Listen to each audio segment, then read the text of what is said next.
తెలంగాణ రాష్ట్రంలో 1950లో మొదలుపెట్టిన ఐటీఐలు దాదాపుగా 2016 వరకు 65 ఐటీఐలు తెలంగాణలో ప్రవేశపెట్టారు. ఇంక్లూడింగ్ నాంపల్లి మాజిద్ హుస్సేన్ గారు, మా ఫిరోజ్ ఖాన్ గారు ఈ ప్రాంతంలో Mallepally ITI is quite popular. ఒకప్పుడు కొన్ని లక్షలాది ఉద్యోగాలు సృష్టించింది. అక్కడ శిక్షణ ఇచ్చే సిలబస్కి, అక్కడ శిక్షణ పొందే వాళ్లకు బయటకు వస్తే వాటికి డిస్కనెక్ట్ అయిపోయింది, కనెక్షన్ తెగిపోయింది.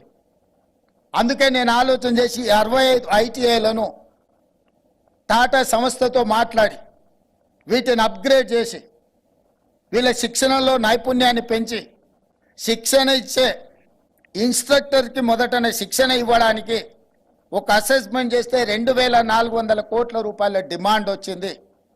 ఎందుకంటే రోబోస్ నుంచి ఇప్పుడున్న లేటెస్ట్ టెక్నాలజీని వాళ్ళకి ట్రైనింగ్ చేయడానికి ఎక్విప్మెంట్ను కానీ ఎస్టాబ్లిష్మెంట్ చేయడానికి 2400 కోట్లు అవసరమైతే 2100 కోట్ల రూపాయలు టాటా ఇన్స్టిట్యూషన్ తెలంగాణ రాష్ట్ర ప్రభుత్వంతో కలిసి పనిచేయడానికి 84% టాటా ఇన్స్టిట్యూట్ ముందుకు వచ్చింది.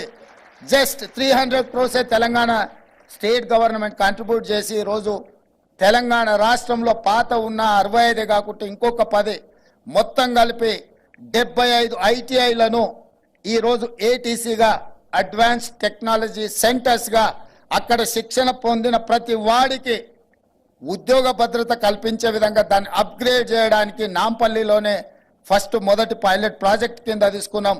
రాబోయే 2 సంవత్సరాలలో అన్ని ఐటీఐలను అడ్వాన్స్ టెక్నాలజీ సెంటర్స్గా అప్గ్రేడ్ చేసి అందులో శిక్షణనిచ్చి ఉద్యోగ భద్రత కల్పించాలి అని చెప్పి ఈరోజు ప్రభుత్వం ముందుకు వచ్చింది.